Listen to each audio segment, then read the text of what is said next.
Det er sandt, jeg har som sagt fået den her liste, og jeg vil lige starte med at læse den højt for jer. De ting, man aldrig nogensinde under nogen som helst omstændigheder må lave jokes om, er cancer, race, religion, vægt, udseende, handicappet, mobning, seksualitet, voldtægt, cutting og selvmord. Hvilket et eller andet sted er lidt ærgerligt, fordi jeg havde i al beskedenhed lige forfattet en fabelagtig joke om at voldtage en grim, tyk, sort, cancerramt, transseksuel mormon i kørestol, for derefter at mobbe ham med de grimme ar på hans underarm, indtil han en dag beslutter sig for at skære lidt dybere, end han plejer. Den kommer I ikke til at høre i dag.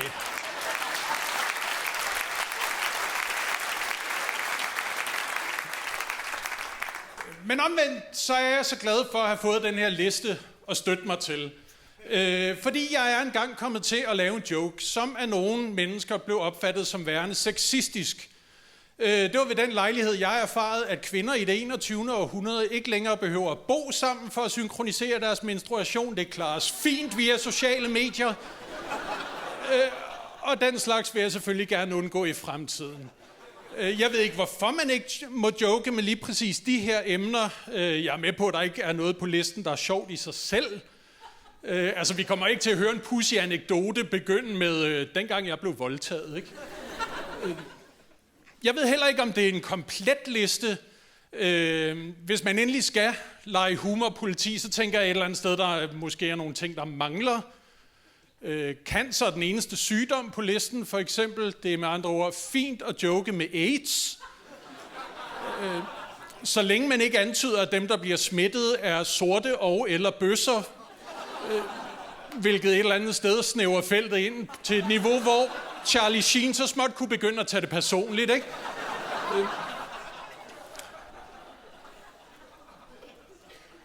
Men jeg ved ikke, om det er en komplet liste, men omvendt, man er nødt til at antage, det er en komplet liste, ikke? Også fordi det er ikke bare en eller to personlige kæpheste, den her gut, han lige har gylpet op på Facebook, vel?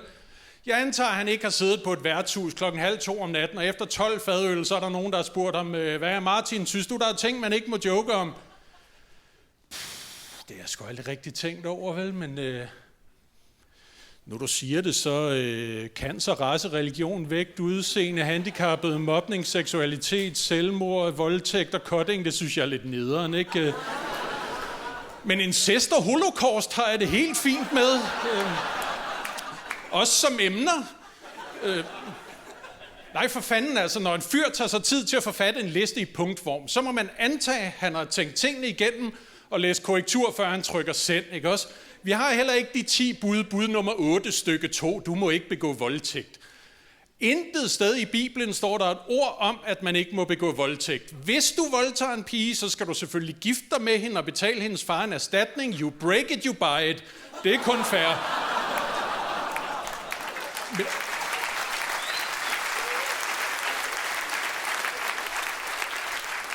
Men handlingen i sig selv er ikke moralsk angribelig som sådan. Jeg ved ikke, hvorfor der ikke står noget om voldtægt i Bibelen.